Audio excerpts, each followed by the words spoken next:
संस्कृति का आप सभी से जय जिनेंद्र और स्वागत अंतरयात्रा धर्म परिचर्चा में। जैन दर्शन में माना गया है कि सम्यक दर्शन, सम्यक ज्ञान और सम्यक चरित्र, इन तीनों का योग होने से ही साधना पूरी हो सकती है। जब तक तीनों का योग नहीं होता, साधना अपूर्ण रहती है। चरित्र यानी व्रतों को पालना, कम या अधिक जितनी जिसकी क्षमता। भगवान महावीर समवसरण में देशना दिया करते। वहाँ श्रद्धालु लोग उनका प्रवचन सुनते।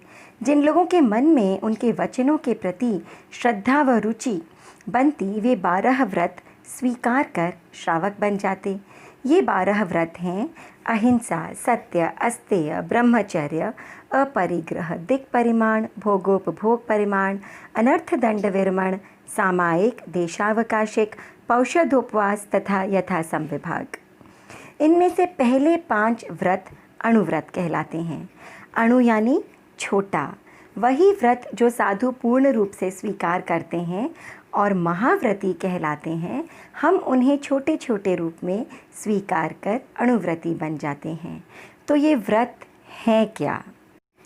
सरल शब्दों में कहें तो व्रत यानी डिसिप्लिन। संसार का हर जीव अपने अपने डिसिप्लिन के हिसाब से जीवन जीता है। यदि हम पक्षियों को देखें तो केवल अंडे देने के लिए घोंसला बनाते हैं, फिर इन घोंसलों को छोड़ देते हैं। यदि किसी ने अंडों को छेड़ दिया तो फिर वे इन अंडों को नहीं सेते। चाहे कितने ही भूखे हों, सूर्यास्त के उपरांत एक दाना भी ग्रहण नहीं करते। ये है उनका डिसिप्लिन और सभी पक्षी समान रूप से उस डिसिप्लिन का पालन करते हैं। गाय, भैंस, बकरी आदि पशु जितने भी भूखे हों कभी मांसाहार नहीं करते। ये उनका डिसिप्लिन है। शेर कभी मरा हुआ शिकार ग्रहण नहीं करता। ये उसका डिसिप्लिन है। नन्ही चींटियाँ भी एक कतार लगाकर सफाई अभियान में लगी रहती हैं।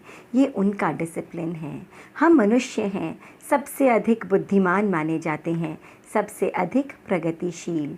आज अपनी इसी बुद्धिमानी, इसी प्रगतिशीलता के चलते हमने इस धरती का, मानवता का, धर्म का, संस्कारों का क्या हाल कर दिया है।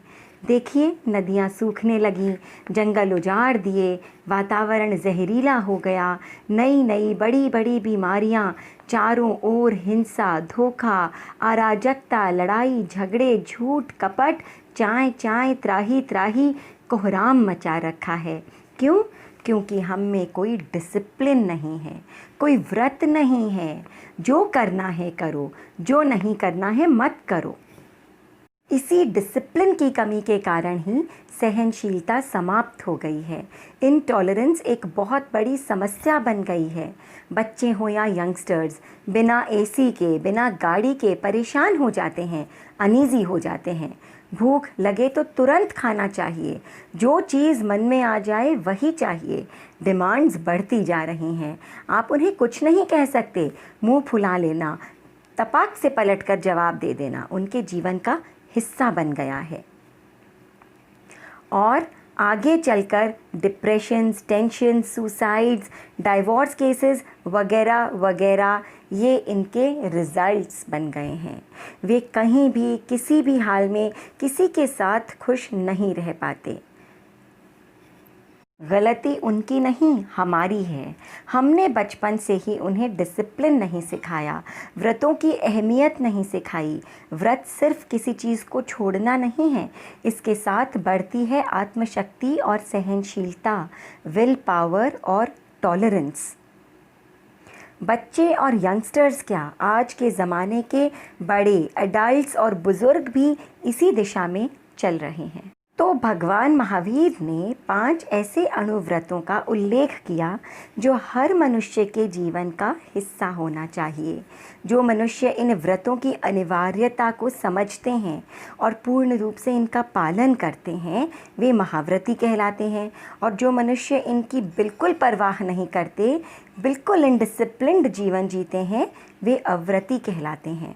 हर व्यक्ति महाव्रती नहीं हो सकता, साधु नहीं बन सकता। गृहस्थ अवस्था में रहते हुए ये मुमकिन नहीं है। तो क्या हम सब अव्रती बने रहें? नहीं, ऐसा ज़रूरी नहीं है। भगवान ने श्रावकों के लिए मार्ग बताया, अणुव्रत। ये छोटे छोटे व्रत कोई भी कर सकता है, मैं कर सकती हूँ, आप कर सकते हैं, करना ही चाहिए। अपने अपने सामर्थ्य, अपनी अपनी परिस्थिति, अपनी अपनी शक्ति के अनुसार इन व्रतों को अपने जीवन का हिस्सा बनाकर हम न केवल एक सुखद जीवन व्यतीत कर सकते हैं, बल्कि आत्मोन्नति के पथ पर भी स्वतः ही अपने आप ही आगे बढ़ सकते हैं। हिंसा करना, दूसरों को मारना, पीटना, तकलीफ़ देना, अपशब्द कहना, लड़ना, दिल दुखाना, झूठ बोलना, चोरी करना, चरित्रहीन होना, लालची होना, ये सब कर्म बंधन के स्रोत हैं, पाप हैं। और इन पापों का पूर्ण या आंशिक रूप से त्याग करना, उन्हें छोड़ देना महाव्रत या अणुव्रत कहलाते हैं। मन, वचन या काया से पापकारी कार्य नहीं करना या कराना नहीं, या उनकी अनुमोदना नहीं करना, उन्हें अप्रिशिएट या बढ़ावा नहीं देना, ये व्रत हैं। आगे चर्चा करेंगे विस्तार से इन अणुव्रतों के बारे में। तब तक के लिए आज्ञा चाहूँगी। ओम अरहम।